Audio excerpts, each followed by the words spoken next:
one of the things I really didn't like about going to church when I was a kid, I went to a pretty moderate church. It was the United Church, which has hardly even become a church now. It's so moderate, so to speak. One of the things I didn't like was the constant harping by the ministry on the sinful nature of human beings. Like, it didn't speak to me properly, partly because I really didn't understand what it meant, and partly because it seemed, well, sort of, what would you say, was self-flagellating in an unattractive way. I don't know if there is an attractive way to be self-flagellating, but there was something about it that was also rote and fake that I didn't like. But, in later years I thought about that more, and I started to understand that there was some real utility in asking people to keep the evil that they're doing clear and conscious in the forefront of their imagination. I think I mentioned to you guys last week this little episode from what we know of Mesopotamian culture surrounding the emperor.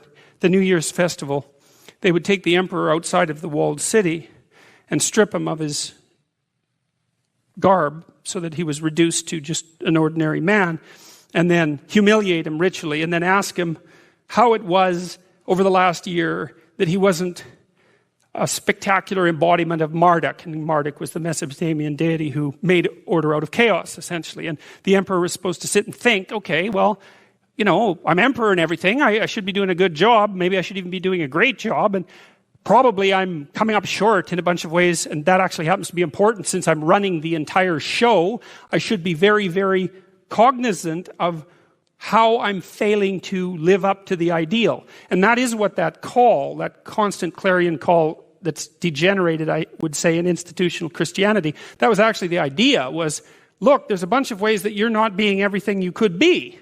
And it is not supposed to be a whip to knock you down, although maybe it's a whip to knock down your pride, the pride that stops you from being aware of your insufficiencies. It's more like a call to the opposite. It's like, well, you should stop doing those things because you could be so much more than you are, and that would be so much better for you and everyone else that it's just not good that you continue doing these things, continue breaking your own rules, let's say.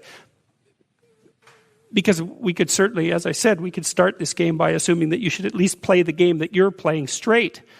And it is the case that if you watch yourself, it's a terrifying thing to do, but if you watch yourself, you'll see you lie a lot.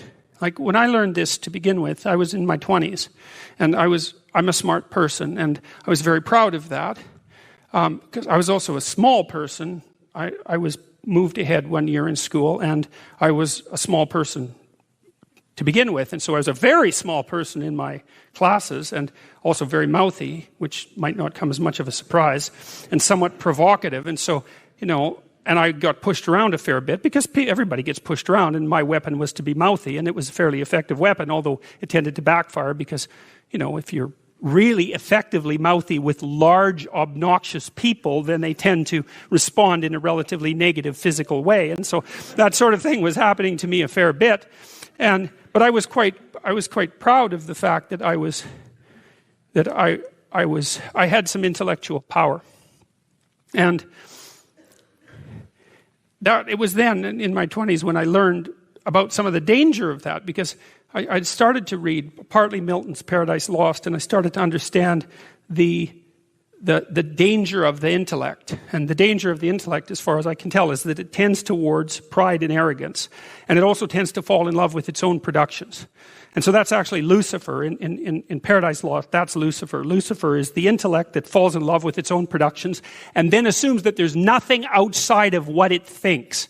That's the totalitarian mentality, right? It's like we have a total system and we know how everything works, and we're going to implement it, and that'll bring about heaven on earth, right? That's the totalitarian mindset, and that's associated with intellectual arrogance. And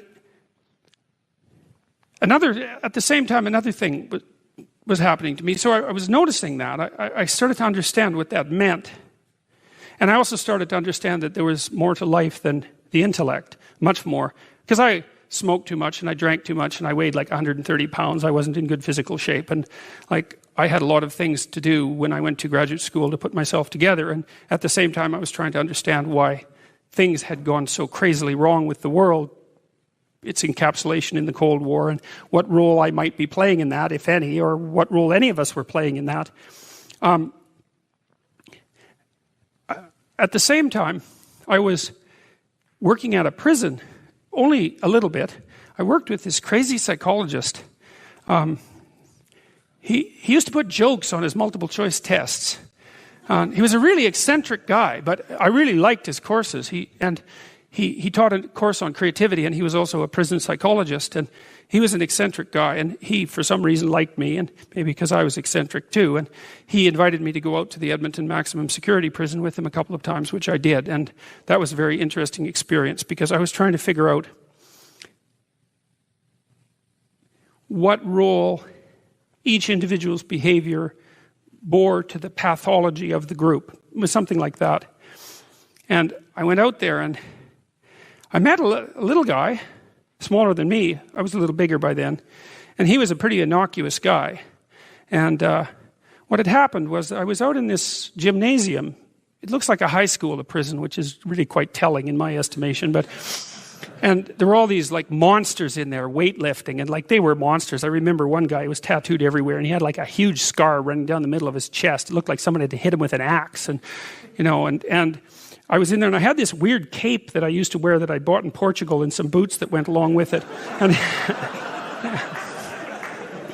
yeah, it was like an 1890s Sherlock Holmes cape, and it was really like it was from the 1890s, because this little village was up on a hill. It was a walled city on a hill, and they sold these things, and I don't think they'd changed the style since 1890, and so I thought they were really cool, and so I was wearing that, which wasn't perhaps the most conservative garb to don if you're going to go to a maximum security prison. So anyways, I was in the gymnasium, and the psychologist left, and God only knows. I mean, that's what he was like. And all these guys came around me, and they were offering to trade their prison clothes for my cape, and it was it was like I was being made an offer I couldn't refuse, and so I didn't really know what to do. And then this little guy said something like that the psychologist sent me to come and take you away, or something like that.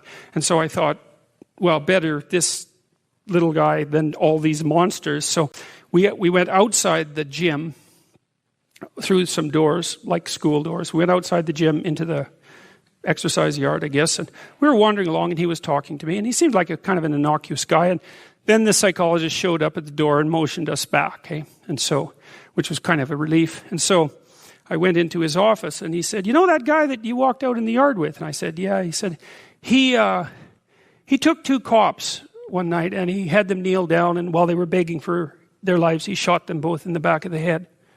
And I thought,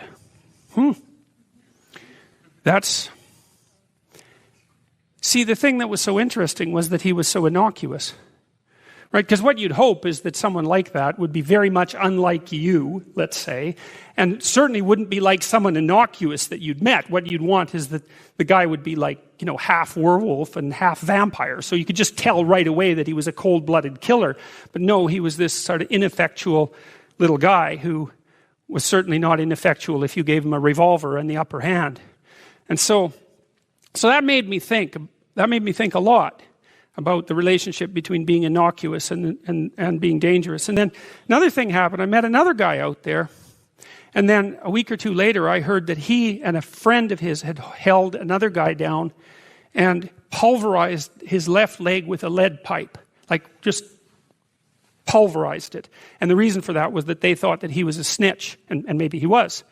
And that time I did something different. Instead of being shocked and horrified by that, although I certainly was, I thought, how in the world could you do that? Because I didn't think I could do that. I thought that there was a qualitative distinction between me and those people. And so I spent about 2 weeks trying to see if I could figure out under what conditions I could do that. Like what kind of psychological transformation I would have to undergo to be able to do that. And so that was a meditative exercise, let's say. And it only took about 10 days for me to realize that not only could I do that, that it would be a hell of a lot easier than I thought it would be. And that's sort of where that wall between me and what Jung described as the shadow started to fall apart. And that also was very useful because I started to treat myself as a somewhat different entity because I hadn't been aware up to that point, because I thought I was a good guy. And there's no reason for me to think that, because you're not a good guy unless you've really made a bloody effort to be a good guy. You're just not. It's not easy. And so you're probably a moderately bad guy. And that's a long ways from being an absolutely horrible guy, but it's also a long ways from being a good guy. And so, but I had a little more respect for myself after that, because I also understood that there was a monstrous element to the human psyche that you needed to respect. And that was part of you, that you should regard yourself in some sense as a loaded weapon.